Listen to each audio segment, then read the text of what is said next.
Here are places I stayed and went in Shanghai, China that made my life feel like a movie.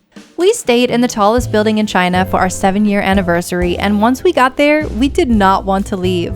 During our meals, I didn't know what was giving me butterflies, my husband or the view. If you come to Shanghai and want to see something more spectacular than the Bund, I recommend coming here, especially during sunset.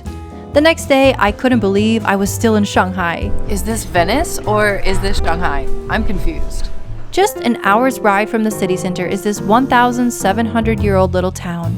The ancient buildings, bridges, and canals were so romantic. Every spot was picture perfect. Although the town was busy, we found a hotel away from the noise to enjoy lunch, and it felt like it was just the two of us.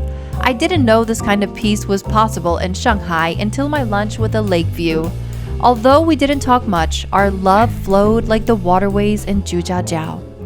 That night, we saw live jazz, a perfect end to a perfect day for a New Orleans girl like me.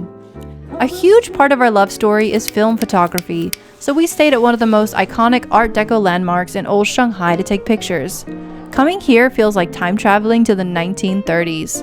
Inside felt like a movie, outside was huge, gorgeous, and green, and I realized here that Shanghai is and has always been fashionable. Speaking of fashion, we shopped until we dropped, city walked, and ate things I didn't even know were possible to eat in China. To finish off the trip, we decided to go to a popular and romantic wedding picture spot. There are 2 trees growing intertwined there, just like us. We found another place perfect for pictures that was built in the 1920s for expats, and it felt so Spanish. It's crazy how European Shanghai can feel. After all the pictures, I was in need of a snack. I ate Shanghai's famous huntun that was featured in a movie right in this place. It was some of the best I've had in China. I also got a famous butterfly cookie. This is a must try if you come. Just get ready to wait in a crazy line if you do. To end the trip on a romantic note, we ate near Jing'an Temple. The menu had 7 out of the 8 cuisines in China. It felt like my mouth got to go on a trip while my body stayed put. Since I'm a big fan of sea dramas, going to Yuyuan was a no-brainer for me. It makes you feel like you're in one. When will you come to Shanghai for your own movie adventure?